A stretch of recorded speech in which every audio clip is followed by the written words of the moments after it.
Thank you for joining us. We've got a very hopefully exciting and insightful presentation on family harm in New Zealand.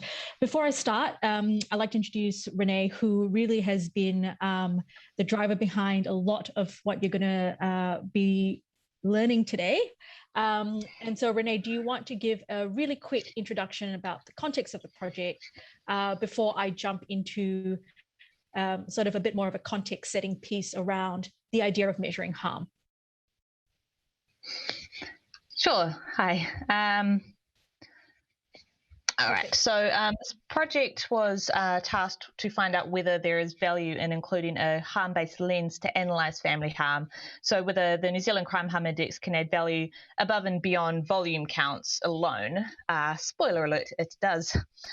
So I worked with an advisory group made up of strategic and technical members of police to ensure that the project builds on previous evidence both in New Zealand and overseas and inform what is important and particularly what's operationally viable to effective prevention and reduction of harm. And so now I'll pass to Priya to outline exactly why we should be measuring harm. Yep. Next slide, Renee. Excellent. So I think what's really interesting is, if empirically within from a research perspective, one of the consistent findings that as researchers or, even sort of, operational police officers, whether you're in the field or not, one of the consistent findings or patterns is that's reflected broadly within the study of crime and criminology is actually that crime distributions are uneven. And there is a concentration, whether it's places, offenders, or people, in a small proportion or a small percentage of that unit. To quote Larry Sherman in his, article around the power few, which we call them, I guess maybe power few is not the most appropriate term, but really what he's trying to say is that when we're looking at distributions of frequency in units, what we find is that a small proportion of a particular unit produces a high proportion of a sort of unit of measurement that we're trying to measure in repeated settings. Now, we've seen this across criminology when we're looking at, right through from the 1940s, the earliest study being the Philadelphia cohort study that found that a small proportion of delinquent boys followed through their life trajectories accounted for an overrepresentation of criminal offending. So knowing that we know that there is this pattern called concentration effects, there are different ways of measuring concentration patterns. Although from a sort of policing perspective, this has happened predominantly by crime counts, that is counting the frequency of such events. Next slide, Renee. Now, a fundamental limitation of a crime count approach is that it assumes, in terms of harm, that all harm is equal. Now, there's nothing wrong or fundamentally limiting per se about identifying priority offenders based on crime counts, because they do, produce credible evidence around preventable targets, in terms of volumes. But if you take into account that there are limitations around the fairness and efficacy of a crime count approach, as well as the fact that a crime count approach has the has a risk of fostering distortions in how resources allocated, as well as how risk assessments are undertaken, particularly in the family harm space, then we need to start considering different ways to conceptualize how we might prioritize where our interventions might lie, or where, from a policing perspective, we might be focusing more on. So I provided you with a context of why measure harm, and this is a lens that we've taken as we've sort of gone through the project. You'll see that there are some really interesting comparisons between crime harm and crime counts. And of course, once we're done, we'll be open to questions. I'll leave it to Renee. Take it away. Thank you, Priya. So I'm going to briefly explain how family harm data works in New Zealand. So I asked New Zealand folk to bear with me for a second. Family harm in New Zealand, I do use the term family harm. It's more of a holistic view that includes what's more commonly known as family violence, the offending, as well as harm in the sense of non-crime incidents. So the most common non-crime incident is 5F, family harm investigation. So a 5F allows risk assessment and other interventions in a family harm context, even when no crime has been committed, with a view to preventing harm before it escalates to offending. The New Zealand Crime Harm Index, or New Zealand CHI, provides a weighting to offence codes based on historic sentencing data for an estimate of what a first-time offender would serve for the offence. So, for example, the New Zealand CHI for offence code 1545, assault on a family member, is 10 equivalent prison days. So a first-time offender who commits physical assault on a family member could expect roughly 10 days in prison. Sexual assault and homicide get into the thousands of equivalent prison days.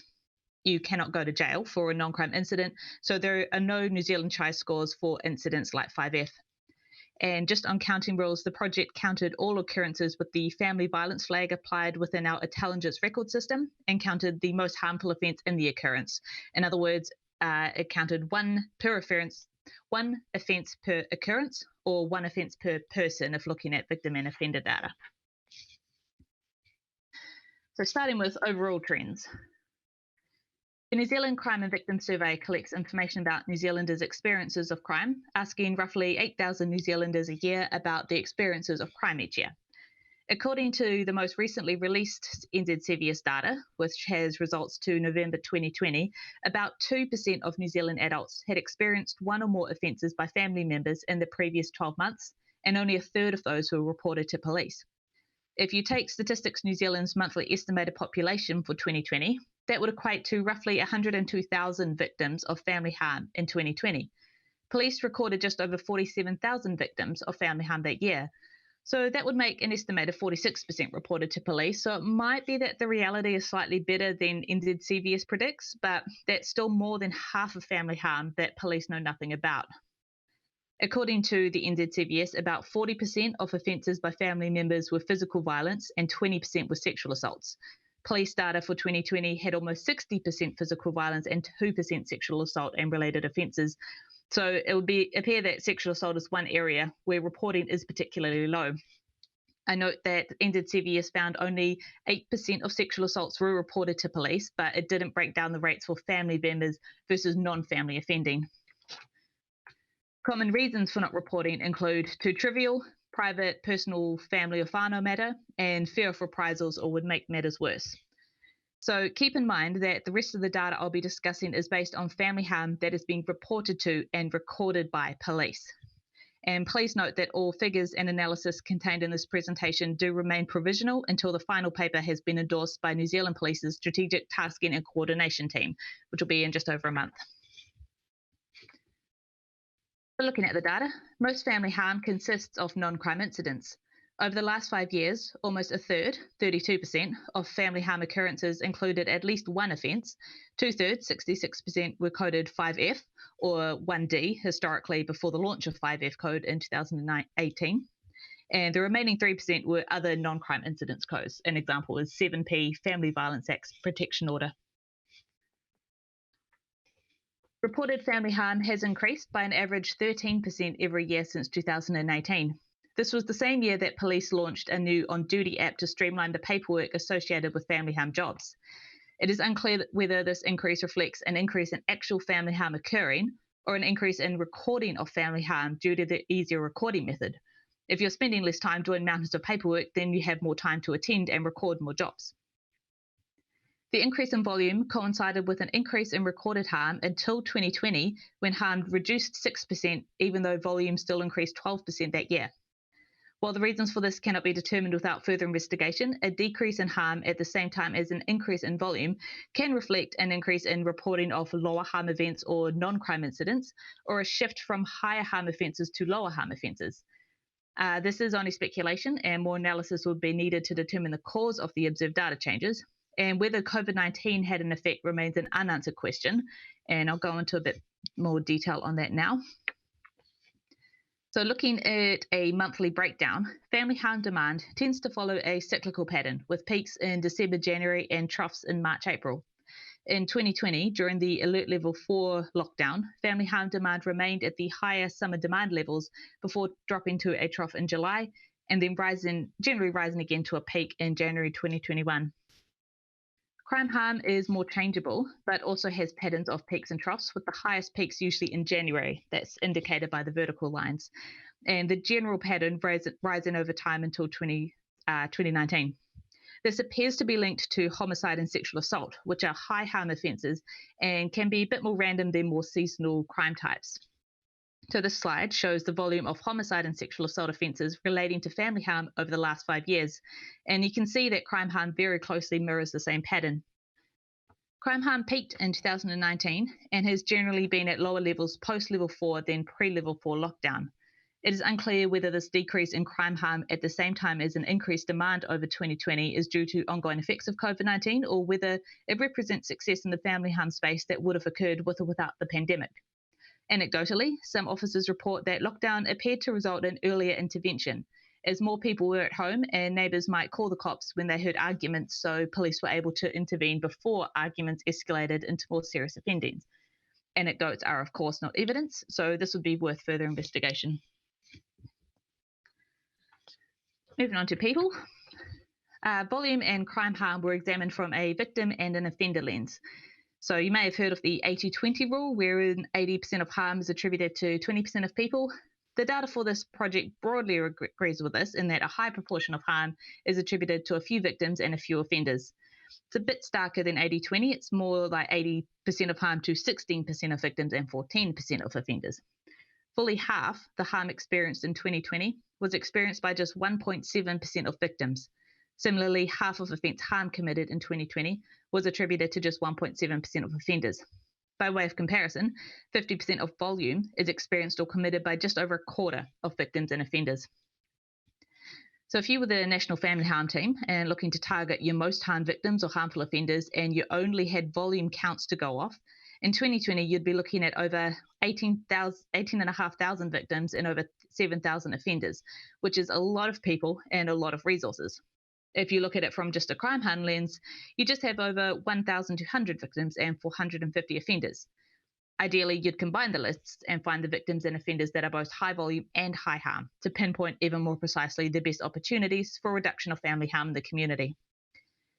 Now, the priority view is driven in part by homicide and sexual assault offences. These score very high on the New Zealand chart but tend to be low volume. When these are excluded, 50% of crime harm was attributed to 9% of victims and to 9% of offenders. So it's just still pretty concentrated. And that's the offender data there for comparison. A couple of notes, this data set only counted identified offenders, so suspects are not included. This is due in part to the ethical considerations of defining individuals as offenders whom police don't have evidential sufficiency to link to specific offences. And ideally, this data would be filtered to exclude offenders who are currently incarcerated to better ensure that resources can be targeted to high harm offenders currently in the community. At this point in time, data in this space is not reliable enough to do with confidence, but it would make a great future project. They also looked at re-victimization and re-offending. This data suggests that the first month poses the highest risk for re-victimization or re-offending, but there is still some risk beyond the first month. Among victims who first reported to police in 2019, 22% reported a repeat victimisation within a month of their first family harm victimisation and 42% within a year. Among 2019's first-time offenders, 33% reoffended within a month of their first family harm offence and 45% within a year. I used 2019 data because not enough time has passed to calculate 2020 figures for the full year, but at present the re-victimised are 17% re-victimised within 1 month and 24% within 3 months. Among offenders, 32% of 2020 offenders have so far re-offended within 1 month and 36% within 3 months. Note that this does only consider family harm data, so it doesn't look at whether people are being re-victimised or re-offending in a non-family harm capacity. It would also be worth considering whether victims are experiencing more family harm than they are reporting to police. The New Zealand Crime and Victim Survey does not break down reporting rates regarding burst time versus repeat experiences, but this is another area that I'd love to see further research in. And this should inform how we approach interventions. How quickly do referrals respond? If they take, say, 6 months to get back to someone, then over a third of victims and over 40% of offenders have already experienced or committed further family harm. Moving on to places. For this section, I will refer to demand, offences, and crime harm. Demand refers to the volume of occurrences, be they crime or non-crime incidents. Offences relates to the volume of crime only, and harm relates to the estimated harm associated with those crimes based on the New Zealand CHI. High volume communities tend to also be high harm communities. As population increases, so does family harm. This makes sense from a simple math perspective. But prioritising resources depends on more than raw numbers. Other factors such as family harm per capita ought to be considered. Here we have the total amount of family harm for each of New Zealand's 12 police districts in 2020. And it looks like things aren't great in Counties Manukau, but Counties is one of the more populous districts in the country. When you take population into account, then you find that Eastern Districts, which ranks 7th for total crime harm and demand and 6th for total offence volume, ranks highest on all measures per 100,000 population. This shows that Eastern experiences a disproportionate amount of family harm for its population size. I also looked at deprivation and inequality. Deprivation was calculated for station boundaries using the New Zealand Deprivation Index scores at the mesh block level, which ranks geographical places on a scale of 1 least deprived to 10 most deprived. But there can be great variance within station boundaries. A station with many mesh blocks of 4, 5, and 6 will average to about 5 on the New Zealand Deprivation Index, but still a station with many mesh blocks of 1 and 10. So I used the variance within a station boundaries to also calculate a proxy for inequality. Stations with high deprivation experienced more family harm. Interestingly, the New Zealand Crime Victims Survey found that decile 1, i.e. least deprived locations, were significantly less likely to report crime to police. The NZCVS did agree with this project in that high deprivation was associated with more victimisation, but unfortunately it didn't go into further detail on the reporting rates for different deciles. Note too that NZCVS was talking about all crime, not necessarily family harm, but it is interesting to consider that part of this effect might be driven by reporting rates. It would be worth a future project to investigate reporting rates for family harm versus other offending types in places with differing levels of deprivation. As you can see with all these proposals, I'm doing my best to keep myself in a job. Stations with high inequality was associated with even larger increases in family harm and larger increases in offence volume than crime harm or demand. In English, this means that inequality is associated with more low harm offences. This aligns with research which shows that inequality is more strongly associated with crime harm than with deprivation, though there's some disagreement in the academic literature on this point, so it might depend on the crime type. The NZCVS did not go into proxies for inequality, so I could not use it to see how reporting rates might be affecting the results here. Right, well, this is fascinating, but what's the point? Well, resources aimed at reducing the volume of family harm offences should be targeted towards communities with more diverse socio-economic profiles. So, what did the project find? The New Zealand Crime Harm Index does add value to analyse crime beyond volume counts alone. Crime counts distort risk assessments, whereas a crime harm index can be used to target high harm victims, offenders, and locations. It can be used to test whether police interventions result in a reduction in harm in the community, and it can help us track whether those interventions continue over time. If we know what factors are associated with higher harm, then we can target our limited resources to where interventions will have the greatest impact. So what's next? This project has implications for New Zealand Police from a strategic, tactical, and operational perspective. Regarding strategy, how might a harm perspective alter our priorities for reducing family harm? In 2015, New Zealand introduced a family violence information disclosure scheme based off Clare's law in the UK. It allows a person to request information from police as to whether their partner has a history of family violence. But what's the threshold? What defines at risk? Is it based on crime counts, or is there a harm-based lens in risk assessment? This project shows that crime harm would add value to such risk assessments. From an operational view, we can use the New Zealand CHI to track changes in volume versus harm. The EBPC has recently launched an online course for our staff to help spread understanding of the New Zealand CHI and how staff can apply it to their work. We have also developed a new operational performance framework, which includes harm-based measures to help police understand how the work they do reduces not just crime counts, but crime harm experienced in their communities. Finally, from a practical perspective, how can districts and areas use this in their response? I have developed a SAS dashboard as a tool for districts and areas to understand their patch. It includes the ability to filter location and date ranges as well as crime divisions, and it also allows better targeting. For example, through lists of high harm and or high volume people and places, which can link to our intelligence applications. And I do just want to quickly acknowledge the performance team, data team, and the advisory group, without whom this analysis would not have been possible. And I am now open for questions. Thank you to you both, Renee, and to Priya as well. For that particular session, we have got questions that I think we're going to ask them to the Maori responsiveness team, I think, Renee, and if questions come up, then I'll certainly be posting back to you both now. So Anaru joins me now, Superintendent Anaru Pewhairangi joins me again with a member of the Maori responsiveness team at NZ Police in Ngāpuhi Mano Aotearoa as we open up for questions and for karo on this paper to pavement section. So Will Black will be joining us soon. But the first question to you, Anaru, is how could we bring Māori voice to this work? I'd just like to thank our colleagues for raising this opportunity. I guess for us, it's, and everything we've heard from our people is about doing with our people. And so what could that look like with the evidence we have in front of us? So there's a do with model rather than a do to.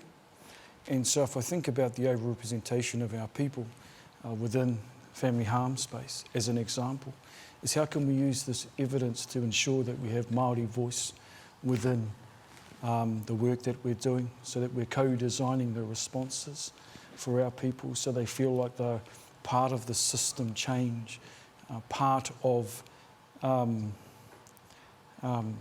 transformation that we're talking about, and achieving our opportunities of being a proactive treaty partner.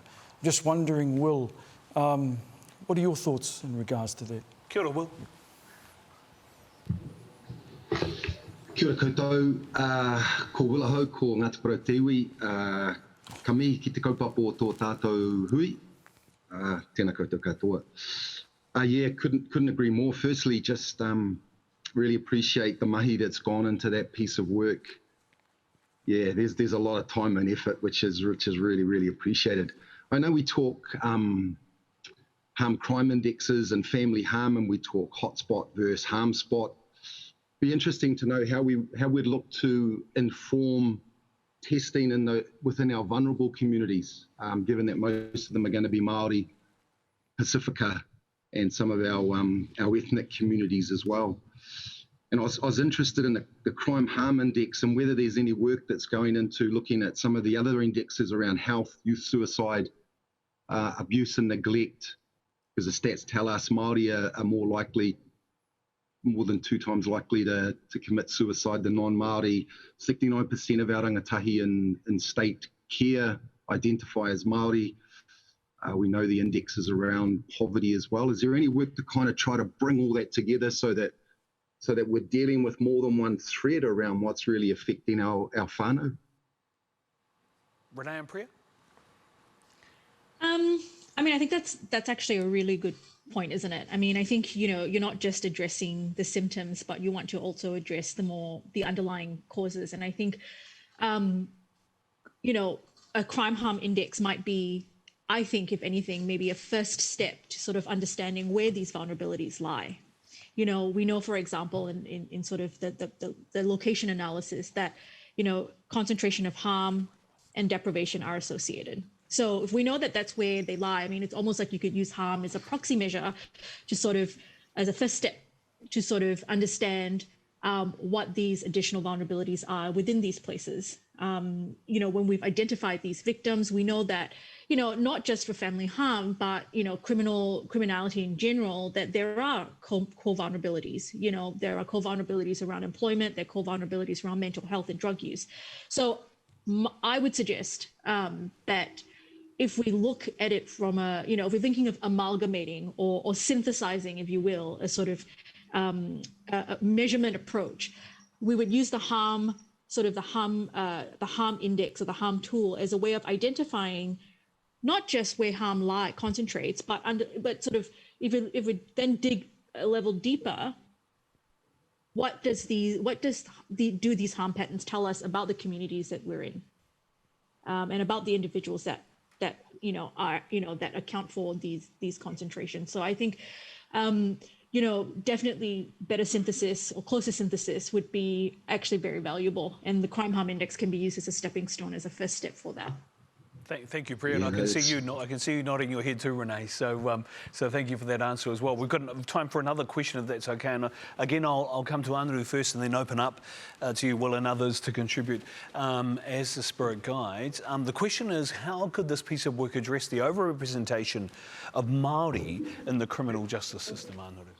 Yeah, I think it's a very interesting question. In the sense of, I think about the approach that we have, and how can we make the system more responsive to our people? So how does it look like and sound like and feel like a response that Māori people in whānau would expect? So whilst we may talk about victims and offenders, our people talk about whānau as a real strength-based approach. So my thoughts in regards to that is, how do we, again, bring the voice of our people to the table so that they can talk to us about the things that enable them to be responsive to their hopes, dreams and aspirations. Will, did you have any thoughts on that? Yeah, I think we talk positive outcomes for whānau. I think we're aware of lived experience being really important in some of the work that's been done, leading Māori practitioners and academics, but also the voice of our papatupu runaka as well, and having a voice in what we're talking about here. How have we gone with bringing that Māori voice, particularly at a flax roots level, into the kaupapa that we're discussing here? Let's post that to you, Renee and Priya. How have we brought that, as Will says, that flax roots, that grassroots perspective into the work? Renee, do you want to take this one, or I could take this one? Yeah, I can take that. So I guess at this point in time, it was really a scoping exercise to see the value in the crime harm index. And now that we know that there is value, we can then use that, as Priya says, as sort of a stepping stone for the next steps. It wasn't represented in the slides, but I did look at ethnicity, and Māori were overrepresented. That probably won't surprise many people in both victim and offender data, but not in high harmed victims versus low harm victims. They weren't disproportionately experiencing those worst crimes, which was reassuring. And I think one of the next steps could be to compare, a response by Māori for Māori. An example would be whangaianga pa harakeke. Are the outcomes better for Māori in the places that have access to those resources versus those that don't, or before it's implemented versus after, so that, because ideally, you want a response in a way that is catered for Māori, because Māori have helped to co-design them. Thank you, Renee. Thank you for that answer. Ngā mihi nui kia koe. I lied. I said there was only one more question, but we're going to ask another one if that's all right. And the question is from Chloe Boyd. Thank you, Chloe, for the question, and for all of you who have posted questions for this session. The question is, how do you build in culturally appropriate responses, particularly in those multicultural communities, Priya and Renee, that have been discussed and identified, where higher prevalence exists of lower level harm? Renee or Priya want to start, and then I'll kick it around if that's all right. Do you want to start and then I can add on? So I work out of the Evidence-Based Policing Centre in New Zealand Police, and we do have a Māori Senior Research Advisor, and so and of course Māori Pacific Ethnic Services, and so they are considered stakeholders in this work. And so the next where this talk about how there's strategic, operational and tactical steps that can be taken, and I think it's important to include those work groups. I am not Māori myself, and so I don't want to be dictating how this will be used to help Māori communities, but I think using the groups and the resources that police have will be key to ensuring that it does meet those cultural needs. Priya. Yeah, I agree, Renee. And I think, I kind of, my mind goes back to our sort of introduction session where we were talking about Te Peoranga and how, we've sort of used, sort of designed, the program has been designed to encapsulate and give voice in a culturally appropriate, culturally specific way. And I think we have communities that are, where there is, like you say, a high prevalence of lower harm crimes.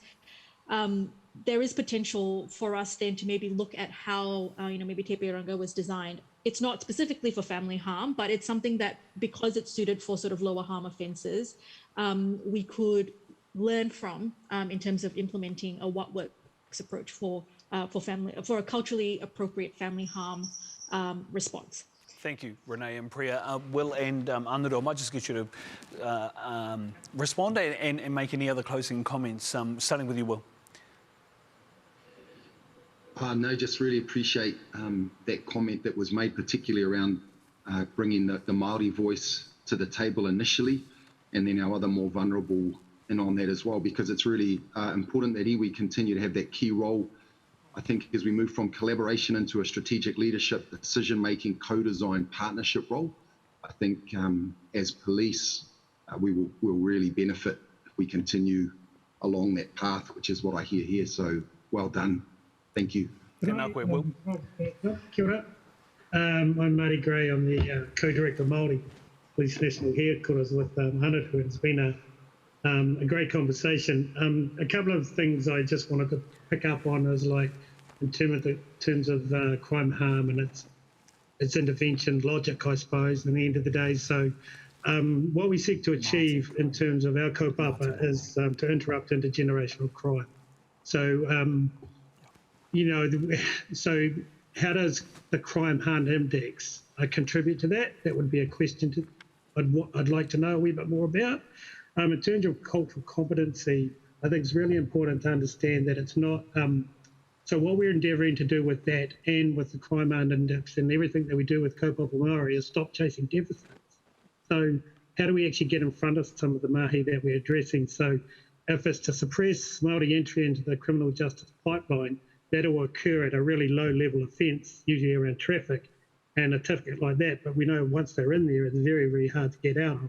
So how do we approach that aspect of it? So it just escalates all the way up. And in terms of that, it's around that the biases that exist in the organisation. And so cultural competency teaches us to overcome that, or at least acknowledge that they exist, so that we may make better decisions on the outcomes of Māori.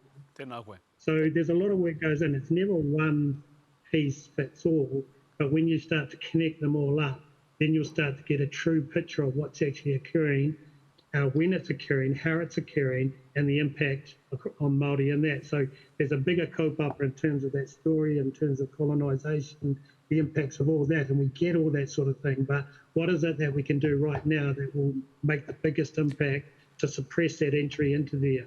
And so I think the crime index sort of starts to answer questions in that place. Certainly it's a better story than an offending rate, because all that does is label and we start.